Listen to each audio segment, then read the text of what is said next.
Hi, we are now beginning our lessons in Unit 2. So now we are going to start with subject and content. Okay, so let's start with the second batch of our video lessons. Okay, so we have the basic components of every works of art. So we have the first one, which is subject. So when we refer to subject, it means the visual focus of our artwork. So it refers to the visual focus of the image that may be extracted from examining the artwork. So basically, your subject is your focus or your center in which it affects the content of your artwork. Now, talking about content, so, content is the meaning that is communicated by the artist or the artwork. So, this is the overall message of the artwork. So, pag nakita natin yung mga artwork, so, yung kung ano yung focus or kung ano yung tinatampok, yun yung tinatawag natin na subject. Pero pag tinanong tayo, tungkol saan ba siya? Ano bang sinasabi niya? Ano ba yung message ng artwork na to? Yun yung tinatawag natin na content. Okay? And the last one, last of the basic components of every artwork is what we have or what we call as form. So form is how the elements and how the medium or materials are put together. So if you are going to observe, these are how these materials or these medium or media are used or were used in creating the artwork. So, ito din makikita natin, the elements inside the artwork, paano ba sila in-arrange? So, this is the arrangement. So, if you're going to have keywords for it, so the subject is the what of the artwork, the content is the why, and the form is the how.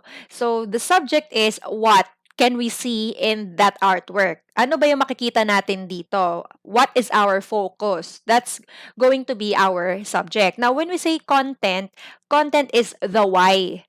So, why was it created? Why is it like this? So, bakit siya ganito ginawa? Ano yung gusto niyang sabihin? Ano yung ibig sabihin nito? That is the content. And when we say how, that pertains to the form. How is it formed? How is it arranged? Okay? So, if you're going to have another words that we can associate with these basic components, the subject is, yun nga, makikita natin, focus. Pag sinabing focus or center, that is your subject. Not necessarily na in every artwork nasa gitna yung ating subject. Pero most of the time, whenever there are artworks, kadalasan nilalagay nila sa gitna yung subject. Why? Kasi syempre, yun yung unang nakikita ng tao. So, kadalasan nasa gitna yung ating subject, especially in photography. So, in photography, most of the time, especially if it's a portrait, yung mismong pinipicturan, yung subject nila ay nasa gitna to emphasize the subject. Pero sometimes, some artists prefer na yung subject nila, tinatago nila ng konti. Pero we are talking about what is typical. And typically, when we say subject, kadalasan nasa center siya. But nevertheless, again, when we say subject, you have to remember the word focus. This is the focus of the artwork. Now, what about content? So you have to remember when you say content, this is the meaning, okay? This is the message of the artwork or the meaning of the artwork. And when we say form, this is the arrangement or this is the way on how things were used, how materials were utilized, or how are the elements arranged. Again, arrangement. So these are the three basic components: subject, content, and form. Basic components of every artwork. So let's have this as an example. So this one is a comic or a caricature from Manila Bulletin by Mr. Santiago. Okay, so this is about, of course, ano yung subject natin? Tatanungin natin, what can we see in the artwork? So, of course, you would answer, this is about coronavirus or the novel coronavirus pandemic. So, this is about the pandemic. Why? Because, syempre, makikita natin yung way ng pagkakadrawing. And this one is very familiar with us na ganyan yung itsura ng coronavirus kapag tinignan natin siya on a microscopic level. And as we can see, sabi nga natin, typically or usually, when we want to emphasize a certain subject or a certain topic, we are trying to put it in the center. So ito yon, makikita natin na nasa gitna yung focus or yung subject. So yan, ito yung ating focus. Pag tinanong tayo, what can we see in this artwork? Syempre makikita natin the subject. So, what is the subject? Coronavirus. Now, what about the content? Pag tinanong tayo, what could be the content or what is the message of this artwork? So, yun yung tinatawag natin na content. So, we have different types of content also, which would be discussed later on. So, we have, again, content. So, what could be the message? Probably the message would be about the coronavirus taking over the world or the coronavirus spreads all over the globe. So, parang ganon. Yun yung tinatawag natin na content. Again, the message of the artwork. Now, what about the form? So, paano natin ni-utilize yung ating mga materials or ating media and paano siya in-arrange? So, makikita natin yung arrangement niya. Si coronavirus ay malaki at kalahati na siya ng globe to emphasize also the content or the message which is coronavirus is taking over the world. Siyempre, kung i-arrange natin siya na mas malaki si globe, tas malayo sila sa isa't isa sa loob ng canvas or ng working space, parang hindi natin makikreate yung effect na gusto nating iparating. So, mahalaga din yung form in order to support the content and to highlight the subject. So, yung tatlo, form, content, and subject, sila ay nagtutulungan in able to or for us to be able to create a strong message and a clear subject to our viewers or readers or audiences. Okay? So, yun yung example natin. So, subject in art generally shows the thing, object, person, landscape, event. Actually, you can choose a lot or a variety of things to be as your subject. So, alam naman natin yan. Tuwing gumagawa tayo ng artwork, hindi lang naman tayo na lilimit sa isang subject. So, we can also explore a lot of subjects. But, sometimes, some artists prefer to have a single subject, pero nag-iiba-iba din siya through time, pero merong may iisa lang silang theme. Pero yun nga, we still have a lot of things na pwede nating gawing inspiration as our subject. So, through the subject, the audience will be informed of what the artwork is all about. So, it all starts with the subject. Kasi, again, that is your focus. That is the first thing that you will see in an artwork. So, naturally, when you judge an artwork or when you analyze an artwork, it always starts with the subject because it would inform you what the artwork is all about. And after knowing what is the artwork is all about, ang nangyayari is you can derive meaning from it, you can derive message from it, and as well as pagka na-determine na natin yung subject, we can observe what are the elements around the subject as well in order for us to understand the artwork better. So, ito yung isang example din ng artwork. So, this is hot. So, ang ginamit sa kanya ay colored pencil on paper, 2011, but the copy na nakuha namin is black and white. So, this is made by Mr. Ray Bolliosos from Davao City. So, as we can see, the subject is the namesake also of the artwork, hot. So, paano niya na-highlight yung hot dito? Okay, so sa original na artwork, pakikita natin everywhere else is kulay green and then the hot is emphasized by having a different color. And of course, siya ay, again, nasa center. Kasi nga kadalasan ng mga subjects ay nasa center. Ito din, yung isang example. So, Girl with the Pearl Earring, Oil Painting on Canvas by Johannes Vermeer. So, The Hague. So, makikita natin, or The Hague. So, makikita natin dito na portrait siya, nasa center din siya. Siya yung subject. And you can see that she is being emphasized because the background is color black. Okay? So, siya lang yung may kulay. So, ibig sabihin, talagang nakafocus siya as a subject. Now, we have different kinds of subject or different kinds of subjects that we could choose from. The first one is nature. So if you are the type of person who likes to create artworks about nature, like you are going to do landscape painting or sketching, and then your topic would be nature or your subject would be nature, eto yon, okay? So nature is one of the variety of subjects that we could choose from. So this deals with the portrayal of the environment and the natural setting. So another example is we have a tree. So even in photography, we have nature. So makikita natin, ito yung isa pang example. So minsan yung mga photographers, 'di ba, yung mga ginagamit nila yung sa landscape. Ayan, so ito din yung nakikita natin. So this one is actually one of my works when I was in second year, I'm not really sure kung first year high school ako or second year high school ako. Basta 2012 siya. 2012 siya. Ito yung date.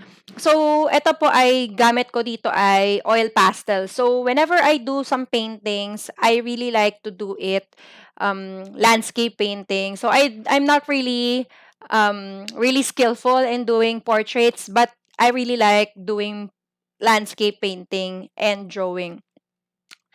So another is animals. Okay, so we have animals. So for animals, this is another kind of subject that is commonly used in any art forms. Not only it is prevalent today, but also during the medieval period when early Christians used early Christians used animal symbols such as peacock and fish to identify themselves as Christian believers. So before, or if you watch Game of Thrones, kung familiar kayo, di ba? So makikita natin doon, yun ay isang example ng artworks na ang subject nila ay animals. Bakit? Okay, so makikita natin, kung familiar kayo sa Game of Thrones, yung sigil nila for each family, they are using animals as their symbol. Okay, so makikita natin doon, ang subject nila ay animals. Pero ang content niya or ang meaning niya ay hindi literal na animal, kundi ang sinisimbolize niya ay yung family. Okay, so halimbawa, if you're familiar again with Game of Thrones, you have House Stark. Okay, so si House Stark, ang kanilang sigil ay wolves or dire wolves, but the meaning of that is their house or their family. So, hindi naman ibig sabihin na sinasamba nila yung wolves or anything. It's just that they use animals as their subjects or as their sigils. So, ito yung isang example. Hindi siya makita actually, pero I believe this one is in your module. And by the way, check out your modules because nandun po yung mga iba pang examples kasi ito dating examples ko na to sa mga klase ko pero yung nandun sa module ninyo yun yung mga updated version ng mga examples, so I suggest that you check those out. Okay, so you still read and annotate in your module. So this is a swallowtail butterfly. So the material or the medium is graphite on wood. So this is done by Miss Irma Lacorte. So this is another example. This is done during the medieval period or medieval times. So this is a peacock in a church. So ito ay ginamit using stained glass art. So noong unang panahon or no medieval times, they refer peacocks to be as a symbol of immortality or eternal life. So early Christians use the symbol of peacock to identify themselves as Christians because they believe in everlasting life. Okay? So, kumbaga, makikita natin ano yung symbol. Ang symbol or ang subject rather ay animal. Specifically, peacock. Pero ano yung content or ano yung meaning? Ang meaning ay everlasting life. So, doon nagkakaiba yung subject and content. So, huwag kayong malilito. Okay? So, ayan, makikita pa natin, ito rin, sa tapestry din, ito ay ginawa. So, pinapakita yung mga peacock. Again, yung mga early Christians during the medieval period, they are really into peacocks because they believe that peacocks symbolize everlasting life or eternal life. So, yan, pagka kayo ay gumagawa ng mga portrait ng mga pets nyo or pag pinipicturean nyo yung mga pets nyo, talagang ginagawa nyo sila ng page, yun ay isang example ng using animals as subjects for artworks. So, ito ay pet portrait, oil painting on canvas. So, Fernando Armor Solo.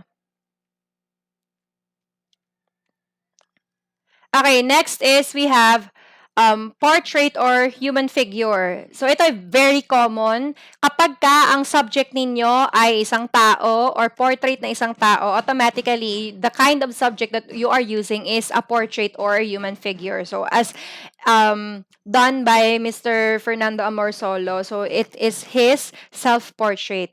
And another example, Mona Lisa by Leonardo da Vinci. This is also an example of course, a portrait or a human figure. So, we also have history and legends. Ano yung pinagkaiba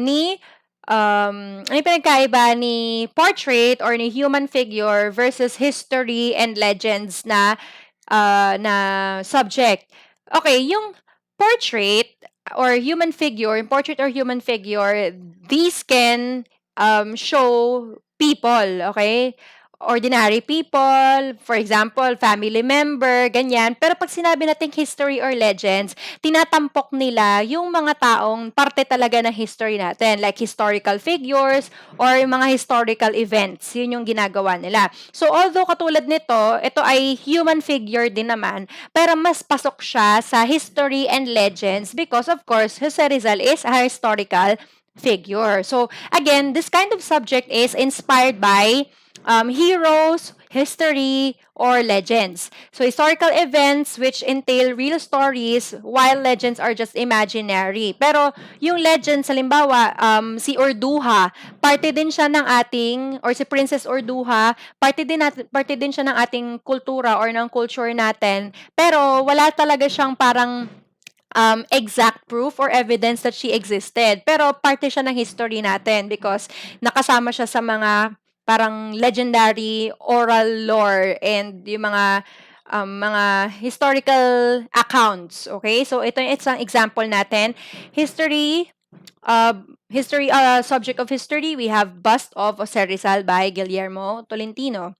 Ito din, yan, sila MacArthur, makikita natin yung kanilang statues. So again, a part of a historical event or a historical figure or person, or it's either a legend that is evident in our culture or in our history. So, pwede rin naman na kayo ay gumamit ng still life. So, ito ay nagre-refer sa mga bagay na hindi gumagalaw or inanimate objects or sila ay mga walang buhay. So, it's either you could use fruits, vase, or ganyan. So, halimbawa, ito ay Orange Still Life by Carola Ann Margaret Forsberg. So, we can see when you say still life, you are going to arrange subjects together or you are going to arrange objects together. Tapos sila yung magiging subject ninyo sa artwork. Halimbawa, kayo ay magpo-photography, tapos pipicturean nyo yung pagkain ninyo bago nyo kainin. That is an example also of still life. Kasi, yung subject ninyo, pagkain. It's inanimate. Wala siyang buhay. So, it's an example of still life. What else? Vase. Flower vase. Kapag kami nagregalo sa inyo ng flower, so gusto nyo munang picturean, tsaka nyo siya ipopost sa IG. So, yun ay isang example again ng still life photography. So, ayan, still life painting din siya, depicting a pail and apples. Okay, so ito yung subject mo. Still life ang iyong subject or focus. Next, we have religion and mythology. So, this pertains to anything about religion or mythology. Yung kanina kasi legend eh. So, mga alamat, okay? So, iba yun sa mythology. Kasi pag sinabi nating mythology, although medyo legendary din yung dating niya, but when we say mythology, this pertains to gods and goddesses, or pantheons, or anything na supernatural, okay? So, religious or mythological art is a kind of art that is usually done by an insider artist or a member of a devoted religious group or devoted member of a religious group. So, ito nga, sabi nga natin, kadalasan ng gumagawa ng mga artworks about religion and mythology, they are pertaining to or they are members of a certain religious group. Okay? Kaya sila parang inaalay nila yung artworks nila dun sa sinasamba nilang sa sinasamba nila. Halimbawa, meron tayo sa Catholic, 'di ba? Kapag mga deboto or namamanata, ang ginagawa ay gumagawa tayo ng mga bimpo or ng mga panyo, tapos piniprint doon yung mukha ni Nazarene or ni Jesus na Nazareno. So, doon natin nilalagay. Artwork pa din yon. And, of course, ano yung topic mo or yung focus mo? Religion or a religious figure. So, you have religion as your subject. So, this is an example of that. So, Cristo y Cristos by O.G. Fontanilla. Another example, yung mga sculptures na meron tayo sa Europe, so especially yung mga about sa Greek and Roman mythology, those are examples of artworks which has, or artworks which have the topic or subject of religion and mythology. Okay, so this is the Rape of Proserpina, a marble sculpture by Gian Lorenzo Bernini. Okay? So, ayan din, yung mga picture din na makikita natin, ayan, yung mga religious pictures, yun ay mga examples din ng mga artworks which have the religious and mythological subjects. So, last one is we have dreams and fantasies. So, of course, we could include dreams and fantasies as the subject of our artwork. So, it refers to subjects that are inspired by the subconscious mind. So, it could occur in your dream. So, one time na panaginipan niyo siya, tapos gusto niyo siyang i-drawing, okay? Or gusto niyo siyang gawan ng tula, yung napanaginipan ninyo. Or pwede rin naman fantasies, which pertain to things that do not really exist here in reality. So, ito ay isang example, Tools by Bong Perez.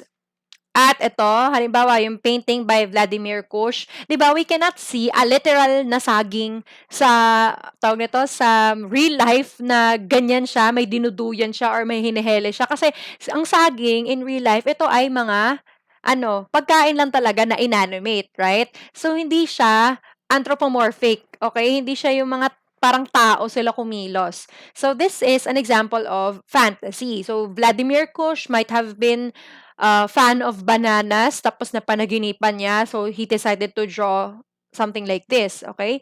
So, again, the topic or the subject is dreams or fantasy. Another example, we have an elephant. So, wala namang elephant na sobrang laki, na mas malalaki pa siya sa mga puno, as in mga punong kahoy. And, makikita natin, itong elephant na 'to, marami siyang trunks. Okay, marami siyang trunks. Eh, 'di ba, ang alam naman natin sa realidad, ang trunk ng elepante isa lang naman. So, walang elepante na nag-e-exist na ganyan dami yung chunks niya na parang galamay ng octopus, okay? So, this could be a product of a dream or a fantasy. So, if the artwork is about fantasy or a dream, ito ay merong subject na about fantasies and dreams, okay? So again, those are the kinds of subjects. Now, hindi naman ibig sabihin na 7 lang yung mga subjects na pwede nating pagpilian or maisip.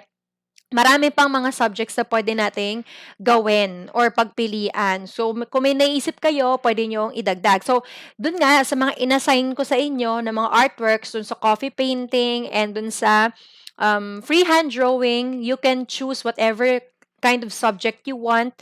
Kahit tungkol saan, kayo yung bahala. Okay, as long as you would follow the rubrics na uh, binigay ko sa inyo. So, ayun nga, pwede kayo mamili dun sa mga subjects na yan. And as well as, you could also choose from these subjects kung ano yung balak ninyong gawing subject dun sa midterms ninyo na inassign ko na rin sa inyo.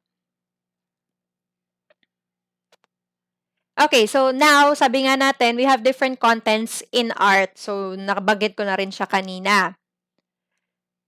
So the question is, why was the artwork created in the first place? So going back to the first parts of this discussion, 'di ba nga sabi natin, the content answers the why of the artwork. So this is the why that we are pertaining to. Why was the artwork created in the first place? Of course because of a certain reason. So when this question is asked, we are after the meaning or the message that is being expressed or communicated by the artwork.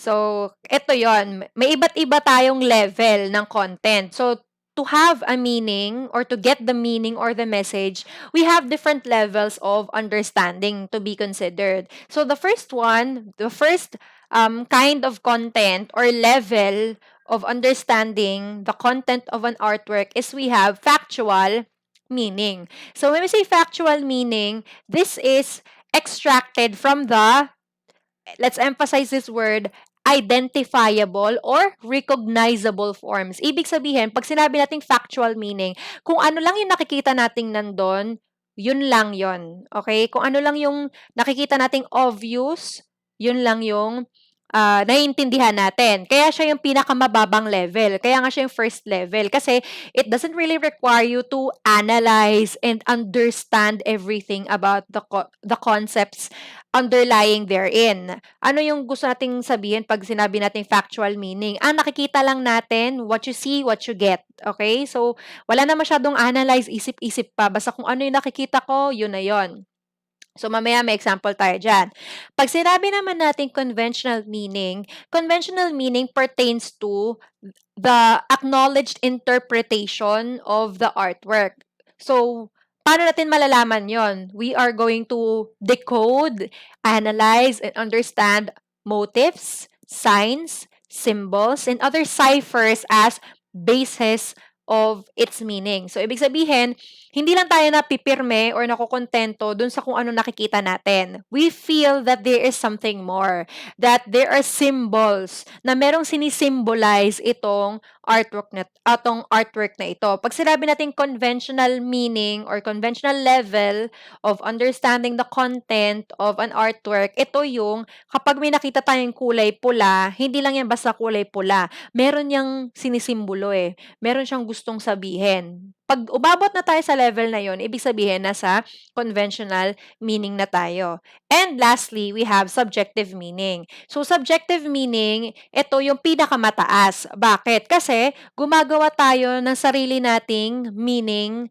okay, dun sa nakikita natin. Kung yung conventional meaning ay parang ina-analyze natin kung ano yung mga nakatagong symbols or kung ano yung sinisimbolo ng mga artwork na to. Pag sinabi nating subjective meaning, eto naman, ano yung nakukuha ko mula rito? Ano sa tingin ko yung sinasabi nitong artwork na to? Para sa akin, ganito yung ibig sabihin ng artwork na to. Ibig sabihin, you are creating your own meaning based on what you see in the artwork or you are forming your own interpretation. So, hindi ka lang nagbabase dun sa maaring sinisimbolo niya. Rather, you are creating a new interpretation of the artwork itself.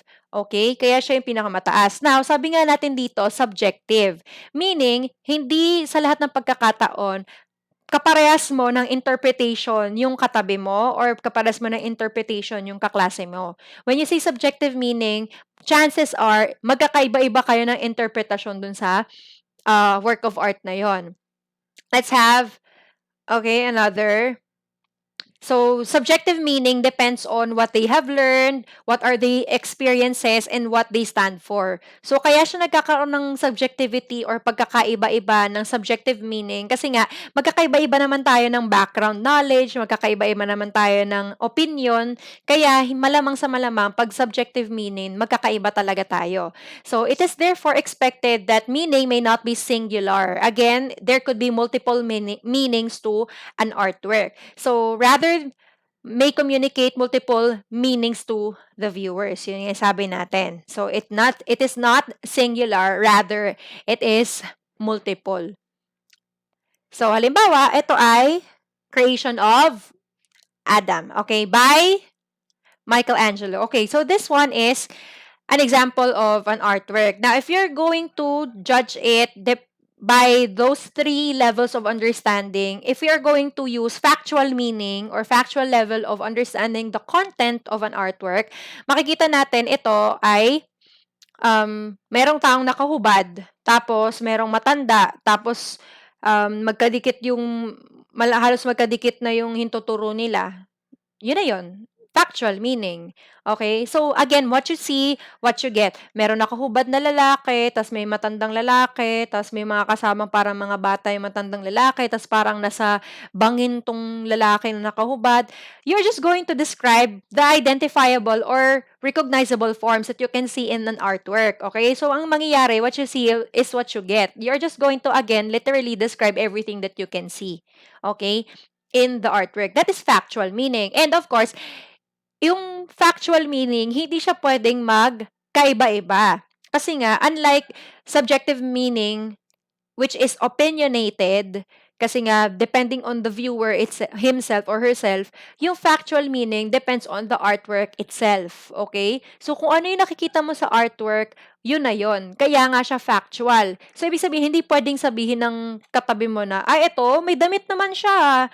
When in fact, you can literally see na wala siyang damit. Iisa kayo nang nakikita. Bakit may iba siyang nakikita? Okay?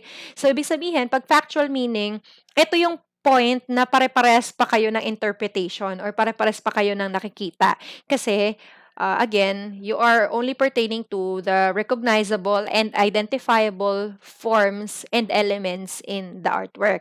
Now, if we're going to analyze this using conventional meaning, we are now going to delve deeper or research about the underlying themes, motifs, and symbols. So, for example, the nakedness of Adam here symbolizes innocence. Okay? Ito kaya nga siya creation of Adam So, upon being created, syempre wala pa siyang nalalaman sa buong daigdig, kaya siya nakahubad kasi nga inosente pa siya. Okay? He is innocent. Now, this old man, so pagka maraming gray na sa buhok, usually it symbolizes a um, wise decisions, or the person is wise, the person is all-knowing kapag ka mas matanda. So, makikita natin, siya din ay may damit. Okay? So, makikita natin na ito ay, siya ay mas maalam, mas marami siyang alam kaysa kay Adam kasi si Adam ay nakahubad, he is still innocent. So, yun yung parang underlying motive na tinatawag natin, conventional meaning. We are trying to derive meaning from the underlying themes which are not really recognizable at first, okay?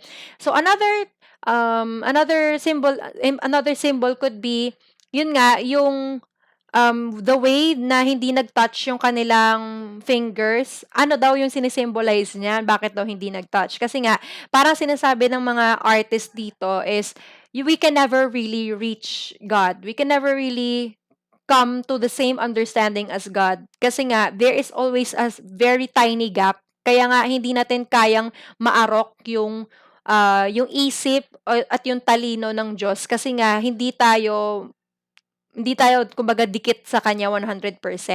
So there is still a gap between what God is and what a human is. Okay? So parang gano'n yung tinasabi nating conventional meaning. So ito, though pwede nating isabihin na may yung daliri nila hindi magkadikit, hanggang dun lang yon kapag factual meaning. Pero pag conventional meaning, we are going to give meaning kung bakit ganon yung pagkaka-portray sa kanila.